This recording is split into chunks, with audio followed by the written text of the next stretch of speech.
Hello friends, BJ Wakade from export guidance centre. अभी हम interact कर रहे हैं हिंदी में, क्योंकि सब्जेक्ट समझना इम्पोर्टेंट है।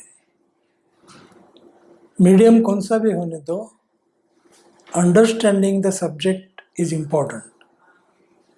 तो हिंदी में भी कॉन्ट्रैक्ट का बात करते हैं।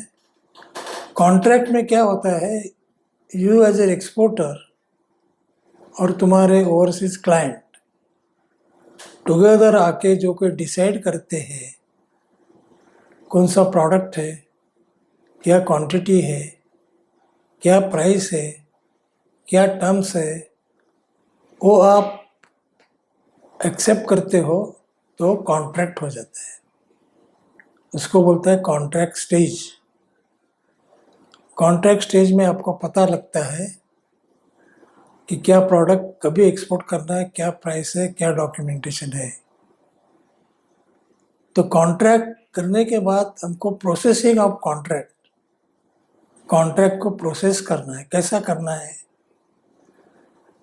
पहला तो चेक करना है कि जो आपको कॉन्ट्रैक्ट में ऑर्डर मिलता है, एक्सपोर्ट ऑर्डर हो, सप्लाई ऑर्डर हो, उसका जो टर्म्स कंडीशंस आर ओके, आपको चेक करना है। अगर वेरिएशन है तो ओवरसीज क्लाइंट को इन्फॉर्म करना है। उसके बाद आपको मैन्युफैक्चर में जाना है।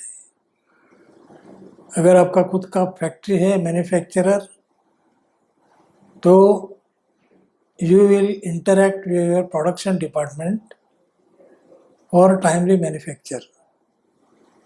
अगर आप मर्चेंट एक्सपोर्टर है तो आप सोर्सिंग करेंगे टाइमली मैन्युफैक्चरर, आपका सपोर्टिंग मैन्युफैक्चरर के साथ।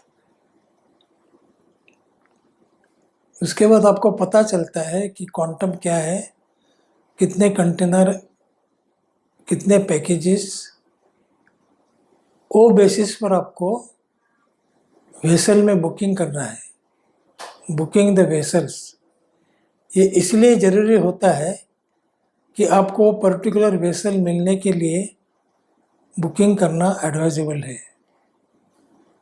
इसके लिए CHA कस्टम हाउस एजेंट और ब्रोकर और फ्रेट फॉरवर्डर आपको हेल्प करते हैं। उसके बाद आपको कवर करना है मरीन इंश्योरेंस। मरीन इंश्योरेंस, अगर आपका CAF है, कॉस्ट इंश्योरेंस फ्रेट टर्म है, तो आपको तो जिम्मेदारी बन जाता है, आपको इंश्योरेंस कवर करना है। In case of FOB and C&F, it is the आपका ओवरसीज क्लाइंट का रिस्पॉन्सिबिलिटी है, वो कवर करते हैं। आप इनको इंटीमेशन देते हैं, फिर भी आपके इंटरेस्ट प्रोटेक्ट करने के लिए आप इंश्योरेंस कवर करेंगे, जिससे ब्रेकेजेस, डैमेजेस से नुकसान होगा वो कवर होता है। उसके बाद में और एक रिस्क है ECGC, export credit guarantee corporation, जो रिस्क कवर करता है क्योंकि आप क्रेडिट देते हो। अभी नेसेसरी कुछ कंट्री में पॉलिटिकल डिस्टर्बेंसेस होते हैं, किधर कमर्शियल प्रॉब्लम होते हैं, तो ECGC, export credit guarantee corporation, इस तरह के रिस्क कवर करते हैं। कमर्शियल रिस्क, जिससे आपका सप्लायर का default in payment, delay in payment cover होता है, insolvency of the your client. Political risk में क्या होता है, कभी इन दैट पर्टिकुलर कंट्री में पॉलिटिकल चेंज हुआ तो आपका इंटरेस्ट प्रोटेक्ट करने के लिए पॉलिटिकल रिस्क ECGC कवर्स। उसके बाद में आप बैंक को जाते हैं, फॉरवर्ड बुकिंग ऑफ एक्सचेंज। वो क्यों करते हैं, क्योंकि आपका वैल्यू फॉरेन करेंसी में है, अगर उसका एक्सचेंज रेट चेंज हो गया तो आपका रुपये में जो इनकम है वो वेरी होता है। वो प्रोटेक्ट करने के लिए फॉरवर्ड बुकिंग बैंक से करते हो। ओके, उसके बाद आता है मैन्युफैक्चर के बाद क्वालिटी। अभी पहला हम लोग क्वालिटी कंट्रोल की बात कर रहे थे, अभी क्वालिटी एश्योरेंस की बात होती है। हमें most of the exporter are now equipped, उन्होंने खुद का क्वालिटी कंट्रोल स्टैंडर्ड किया है जो ओवरसीज क्लाइंट एक्सेप्ट करते हैं। लेकिन in certain cases your overseas buyer appoints a third party inspection agency like SGS। तो अगर थर्ड पार्टी इंस्पेक्शन है तो आपको अकॉर्डिंगली मैन्युफैक्चर होने के बाद बिफोर फाइनल पैकिंग आपको थर्ड पार्टी इंस्पेक्शन अरेंज करना चाहिए। उसके बाद आपको GST formalities, GST goods and service tax, export के लिए टैक्स नहीं है लेकिन उसके लिए LUT देना पड़ता है। LUT letter of undertaking. Letter of undertaking इस तरह से है कि वो जो कार्गो आप फैक्ट्री से उठाएंगे वो एक्सपोर्ट करेंगे, उसके लिए जीरो ड्यूटी है।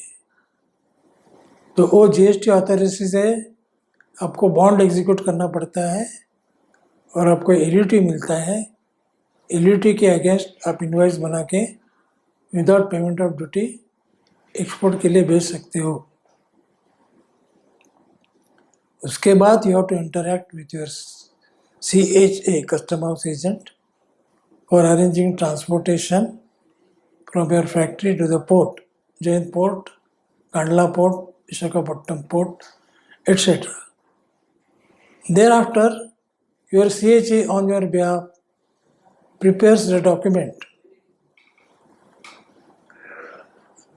which is called pre-shipment document are prepared by you. आप प्रोफार्मा इनवॉइस और custom invoice, packing list, LUT ये डॉक्यूमेंट बनाते हैं जो अपना गुड्स है उसके लिए। कस्टम हाउस तुम्हारा CHA on that basis shipping bill बनाता है। एक्सपोर्ट के लिए शिपिंग बिल लगता है क्योंकि हम गुड्स बाहर भेजते हैं, तो different type of shipping bill बनाते हैं। मोस्टली ड्रॉबैक शिपिंग बिल होता है। वो शिपिंग बिल पहला स्क्रूटिनाइज होता है on the basis of documents like your invoice, packing list, etc. Then the customs are allowing on the basis of document allow करते हैं, तभी आपका CHA कंटेनर उठा के एग्जामिन पोर्ट में लेता है। पोर्ट में उधर फिजिकल एग्जामिनेशन होता है। फिजिकल एग्जामिनेशन इसलिए होता है कि जो आप डिक्लेयर करते हो वही गुड्स एक्सपोर्ट होता है।